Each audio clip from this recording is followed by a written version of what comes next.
Aircraft Simulator? Aircraft Simulator. Hi, my name's Jack Dees, and I want to share with you some exciting information about a true passion of mine, flying any one of my many airplanes anywhere in the world I choose, any time of the day or night, under any weather conditions, and without ever leaving the comfort of my home. What am I talking about? I'm talking about Flight Pro Sim. In my opinion, the most realistic flight simulator game available today. In fact, I'm so impressed with this flight sim, I've spent a great deal of time creating a series of videos to review and share the fun and excitement of the many features offered by Flight Pro Sim. And by the way, for what it's worth, I have a degree in physics and math, and over the years I've built multiple businesses in such varied areas as the oil and gas industry, GPS vehicle tracking, insurance, marketing, and online. And I only mention that because I know you realize anyone can make a video these days, and I want you to know there's at least some chance I know what I'm talking about. So follow along with me on this 20 video adventure and see if you don't agree that with over 100 planes to fly, over 20,000 airports, maybe even the one in your hometown to experience, with accurate worldwide scenery based on actual military mapping, Flight Pro Sim is truly one awesome and fun piece of work. It is indeed impressive, and it contains all the features by which any good flight sim game should be measured. The Instrument Panel Part 1. This section is a little technical, but it definitely shows that Flight Pro Sim is a very sophisticated flight simulator that can teach anyone a lot about flying. This is a picture of the default instrument panel for the Cessna 172, and the instruments are outlined that we'll be talking about in this video and the next. And I highly recommend you download this picture. We have it on the primary website, and it'll be referenced in the very next slide, but you need to kind of have a picture to hold in your hands as you go through this video number 12, video 13, and video 14. And a free PDF download of this previous instrument panel picture is provided for you at www.topflightsim.com. So go there right now, be sure to get a copy to hold in your hands and consult as you view videos 12, 13, and 14. Otherwise the words may not make a lot of sense because they all refer to instruments in that picture. Aircraft Simulator. Aircraft Simulator.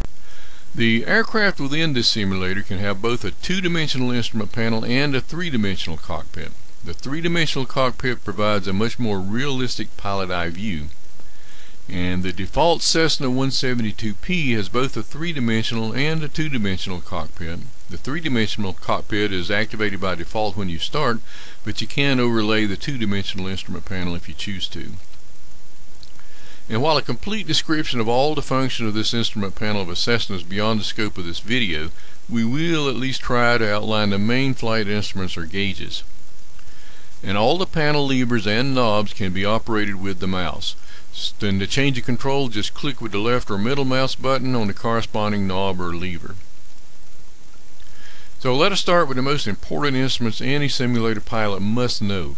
And in the center of the instrument panel in the upper row you'll find the artificial horizon or the attitude indicator displaying pitch and bank of your plane. It has pitch marks as well as bank marks at 10, 20, 30, 60, and 90 degrees. And left to the artificial horizon you'll see the airspeed indicator. Not only does it provide a speed indication in knots, but also several arcs showing characteristic velocity ranges you have to consider. At first there's a green arc indicating the normal operating range of speed with the flaps fully retracted. The white arc indicates the range of speed with flaps in action. The yellow arc shows a range which should only be used in smooth air. The upper end of it has red radial indicating the speed you must never exceed, and at least as long as you won't break your plane. Below the airspeed indicator you can find the turn indicator. The airplane in the middle indicates the roll of your plane. If the left or right wing of the plane is aligned with one of the marks, this would indicate a standard turn, that is a turn of 360 degrees in exactly 2 minutes. That's the standard turn. And below the plane, still in the turn indicator, is the inclinometer.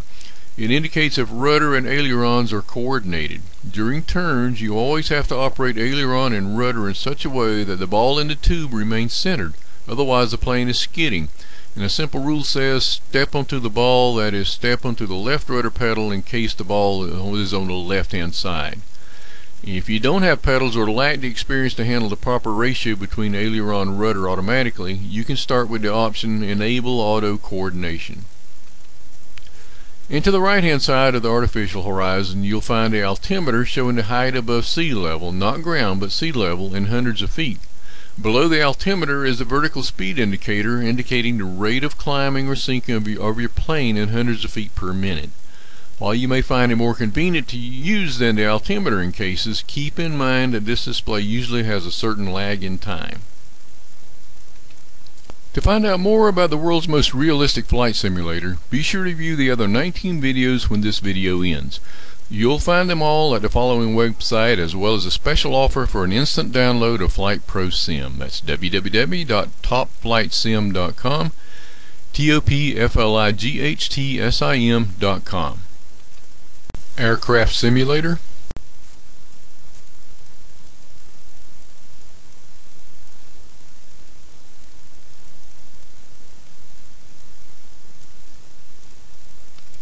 So right now, be sure to check out all the other videos and a very special offer at www.topflightsim.com. And while you're there, be sure to download any of our informative flight simulator ebooks. They're all free.